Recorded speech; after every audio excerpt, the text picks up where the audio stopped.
What's up guys, Gary Walker here with liveanabolic.com. In this video, I'm gonna talk about anabolic eating. All right, this is an amazing protocol that's gonna help you get tremendous results really quickly. It's combining carb cycling and intermittent fasting. Two amazing nutrition protocols, all right? So I'm gonna show you how you can combine the two to get, again, tremendous results. There's so many benefits that come with each one of those protocols, so you're gonna put them together. One thing I wanna point out, your traditional intermittent fasting window is gonna be a little bit shorter, all right? You can do 3 meals, 4 meals in that window, whatever you wanna do. I prefer 4. I'll give you an idea of how I've gotten mine structured and where my window is. I've got a 15-hour fast window. Typically in standard intermittent fasting, you want a larger fasting window. However, I still want to get enough calories in each day to fuel these workouts that you're going to be doing. But also, like I said, you're going to want to make sure you're cycling your carbs, all right? First, the benefits of carb cycling. Of the 3 macros, your carbs, protein, and fats, carbohydrates do the best job of activating the hormones that stimulate your metabolism. So you have to have carbohydrates. You want to put carbs in your diet, all right? However, you don't need them all the time. Typically, carbs should be earned, all right? But there's a lot of diets out there that eliminate carbs completely. And what that does, it also lowers your T3 levels, your thyroid hormone that's responsible for your basal metabolic rate.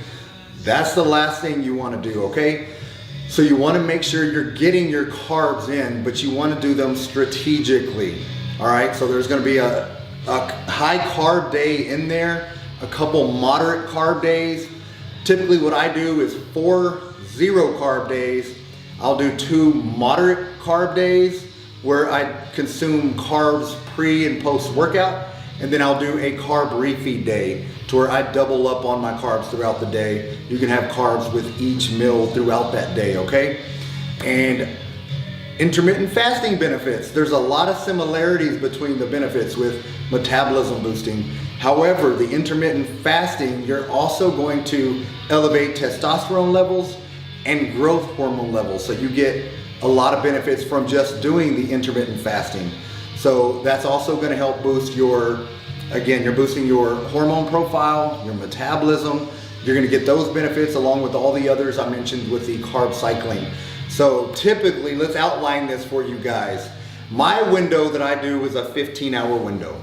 All right, I stop eating at 8 o'clock each night, and then I don't consume my next meal until 11 o'clock the next day. That gives me 4 meals. All right, if you want more of a fasting window, you can eliminate one of those meals. You still want to make sure you're getting your carbs in though. You want to make sure you're getting all your calories in, all right? So you're going to be getting 3 larger meals as opposed to 4 moderate sized meals. I just prefer the moderate sized meals. I've got quite a bit of calories right now that I'm consuming. A lot of this depends on how much weight you want to lose. If you're in a large caloric deficit, then you can get the 3 meals in.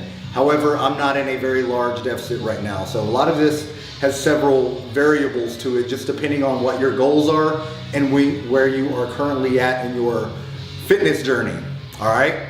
So back to what mine looks like. I will eat at 11, 2, 5, and 8 o'clock. I will get those 4 meals in every day. Okay, and from that window, so I've got a 15-hour fast window. So my body's gonna be getting a lot of those fasting benefits within those 15 hours. All right, and then again, I outlined the carb days and no carb days. So what I will do, once you get your window down, whether it's 3 meals or 4 meals, then you start plugging in your 0 carb days. I do 4 zero carb days, and that's typically what I recommend for guys, especially older guys. You don't need as many carbs as somebody younger with the faster metabolism, all right? Our metabolisms are naturally slower. They've declined over time, over the years. So now we're actually working at a lower metabolic set point. Typically, You want to try to elevate that if you can over time, get your metabolism boosting. But again, 3 meals or 4 meals, wherever you're at, you want to make sure 4 days, 0 carb days, but you do want fibrous carbs. Keep that in mind. You want to make sure you're consuming fiber. You want your gut health, your digestive system to be working optimally. So typically what I will do on my 0 carb days, you want to make sure you're consuming good lean protein sources, good fats, saturated fats, that way you're boosting your testosterone levels, your hormone profile. And then you also want to be consuming vegetables, all right? Spinach, romaine lettuce, kale. I do a cup of each of those and mix a salad with my meal. And I will do some fats and some protein with the salad, all right? You may be somebody that you don't like the salads, but you like the veggies. You want the broccoli, the asparagus. You can have those veggies as well. Cucumbers, those are all good veggies. But consume those with each of your meals. 0 carb basically means no starchy carbs, no sugary carbs, no complex carbs. You just want the fibrous carbs, all right? Then you're gonna go those 4 days, and then the other 2 days you're gonna have your moderate carb days. On your moderate carb days, you're gonna want 2 of your meals. If you're doing 4, 2 of your meals can be, you can add carbs to them. It's gonna be your pre-workout meal and post-workout meal, all right? Stay away from the sugary carbs. Stay away from the candies and the sodas, all of that kind of stuff. If you want some sugars from fruits, that's okay. You can have some fruit pre-workout, post-workout. Pomegranate juice is amazing as well. It's gonna give you testosterone boosting benefits. So you can do pomegranate juice or eat a pomegranate, whichever you prefer. Do those pre and post-workout, all right? And you can do those for 2 days. I typically like to do those when I'm doing some of my larger complex lifts. If you're doing compound lifts, you're gonna want a little bit more fuel, so you can use those days as your heavier lift days, okay? Also, you're gonna have one, like I said, carb refeed day. On your carb refeed day, typically what you wanna focus on though, load up on the carbs, but shoot for fat-free carbs or low-fat carbs. I mean, even if you want ice cream, have ice cream that day, but go with a lower fat ice cream, all right? Your carb refeed day, you're gonna do twice as many carbs as you do on your moderate days.